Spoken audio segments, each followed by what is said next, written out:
Yooyaa harka fuunee jaalatamtoota kabajamtoota ilmaan Oromoo idil addunyaa kana mararra jirtan kabajaaf jaalalli Oromummaa isiniif qabnu lageen tabbeen qaxxaamure lafa jirtan maratti sinaa goo jecha waggootan afran kana keessa murni maafiyaa fi bilxiginnaan aangoosaaf jecha hawaasa Oromoo nagaa barbaadu waraana taasise daa'imman harka qalleeyyii sossobe karaa adda waraanaatti fa'a biyya nagaa ni ijaarra jechuun haadha Oromoo boochisaa har'as itti fufuun ilmaan Oromoo xiqqaaf guddaa dhiiraaf dhalaa hanga jaarsolii umrii 80 hanga 90 obbaasaa jira.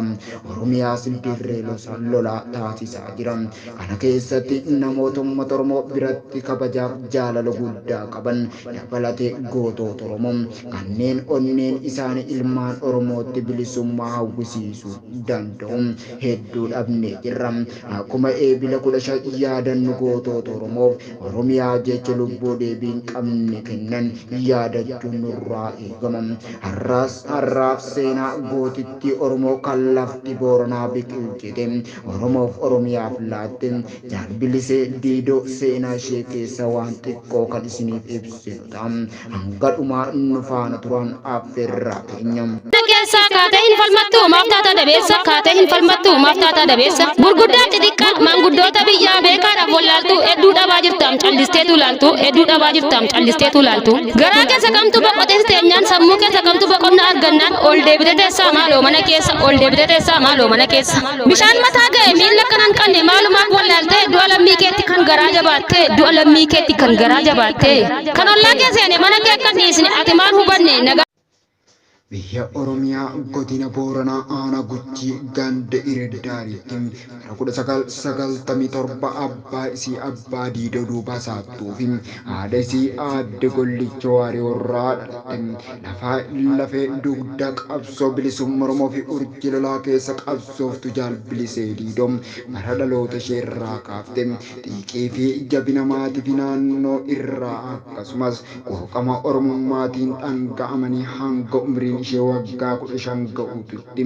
mana maatii isheetitti guddatte yeroo hawaasa naannoo fi maatii ishee keessatti daa'ima qaroo mana barnootaatillee barnoota sadarkaa guddaa kan qabduu fi dammaqiinsaa fi bulchiinsa sammuutiin umriin ishee xiqqaa kanatti daa'imman naannoo kan wajjin jiraattu irraa fagaatte kan deemtu yeroo ta'u mana barnoota sadarkaa tokkoffaa Irdaar jedhamutti bara 2004 barnoota eegalte hanga umriin ishee waggaa 15 ta'utti malee achiin booda duroo gabrummaa saba ishee irraa jiruuf osoo agartuu obsaan gateettii bal'aa qabaatte baachuu hin dandeenye bilchiinsi fi jabinni isiirraa kan ka'e umrii xiqqoo kanan jechuun Oromoo qabsoo bilisummaa Oromootti makamuuf murteessite gara dirree qabsootti galte dirreen qabsoo bilisummaa Oromoo ulee seensa ulaagaa garaa garaa namni guute seenuu qabu keessaa inni tokko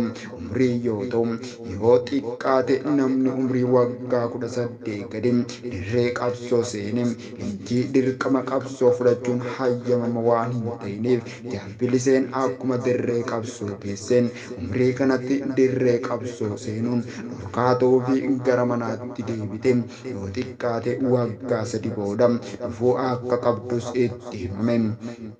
Gara manaatti deebite waggaa 3 booda dirree qabsootti deebuun akka isheef danda'amutti haa himamu malee haalli mana ishee baase gara manaayitti kan ishee deebisu hin turre. Kanaaf ollaa uummata naannoodhuma san tureef murteessite yeroo dheeraadhaaf ollaa uummataa turuu ishee kan qabsoonni bilisummaa Oromoo qofaa kan qabanii fi hordofii godhaa waan jiraniif biliseen dirree qabsoo seenuuf carraa argatte. Egaa dirree qabsoo abbaan hundi hin beeku barreessee isinitti himuu hin danda'u. Jechuun abdii saba Oromoof abdii waraana bilisummaa Oromoo leenjii waraanaa fi siyaasa fudhatte tooftaa salphaa fi murchiisaa karaa maraayyuu ittiin diina saba isheetti roorrisaa jiruu fi ofiifis isheetti roorrisee gara dirree qabsoo ishee baase kana dura dhaabbachuu dandeessu tooftaa lolaatii fi leenjii uummata ishee ittiin barsiifte dammaqsite of cinaa akka hiriirsitu dandeessu fudhatte turree bara 2012tti miseensummaa guutuudhaan dirqama qabsootti bobbaate. Egaa bara kana booda dirqama qabsoo gitaa garaagaraa irratti ramadamte hojjetaa kan turtee fi isaan keessaa muraasni lolchiisu barsiisuu fi hidhachiisu yeroo ta'u dirqama loluu fi lolchiisuu kana keessatti jabinaa fi gootummaan adda urjii addunyaa taate gahee olaanaa kan bahattedha. Balleessa seenaa kana booda kanaan itti deebinu yeroo ta'u wal yaadachiisuudhumaaf seenaawwan hanga copha bishaanii hin geenye kan keessa itti dabaluun bareechisuu itti daballeetiin obsaan dhaggeeffadha. Qabsooftuun miseensa qabsaa'ota qabsoo bilisummaa Oromoo urjii qabsoo fi fakkeenya qabsaa'otaa kun amala dirree qabsoo isheen ittiin beekamtu gootummaa isheetiin cinaatti obsaa fi murannoodha. Waraana isheen keessaa loltu namni abdii gammachuu fi hamileen kan itti hin hirranne yeroo tokko iyyuufu nyaara guurtee kan hin gaddine ta'uu isaanii jaallan isii waliin wareegama kaffalaa turanii har'allee karaa isaan irratti wareegamte osoo hin lakkisin bilisummaa yookaan wareegama jedhanii impaayera Itoophiyaa waliif falmaa hadhaa godhaa jiran turagaadha. Hadhaa qabsoo hunda dhandhamtee osoo lubbuun jirtu gootummaadhaa fi obsaan bu'aa bahii qabsoo hunda kan injifatte umrii xiqqoo kanan qabsaa'onni akka haadhaatti kan ishee ilaalan dirqamatti kenname hamileedhaan guutuun kan raawwatanii fi ergaa lolchiistuutti guddatteen booda ammoo qaama laafa diina qoratte manni qiyaafatte diina laamseessuudhaan kan beekamtu diina biratti maqaa sodaatamaa fi rifaasisaa qabdi. Dirree lolaatti ergaa dirree lolaa kabajuun kan beekamtu battala isheen irraa loltuu waboommiti diinallee bareechite kan beektuu fi buqqisee ka'uuf yeroo kan hin kennineef akka isheen taate firaa fi diina turagaadha.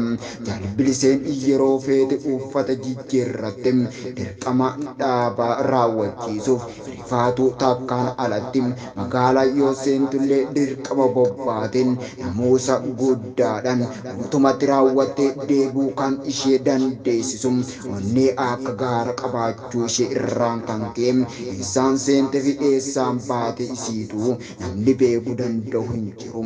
Akkuma waliin galanitti namuusa waraana bilisummaa Oromoo irraa eegamu qabaachuu ishee irraan kan ka'e ololarratti oofuudhaaf dhugaa karaa hin galchiin kan hin qabne obbodiyoo yookaan piipii maqaa hamtuu ittiin ishee waamuu dhabe akka rakkatuu fi seenaa qabsoo bilisummaa Oromoo keessatti namoota dhaloota hanga wareegamaatti hojii xaliilawaa fi wareegama ulfaataa baasan namoota akka Jaal Gumaa Baasfayii waliin tarree duraa keessa jirti.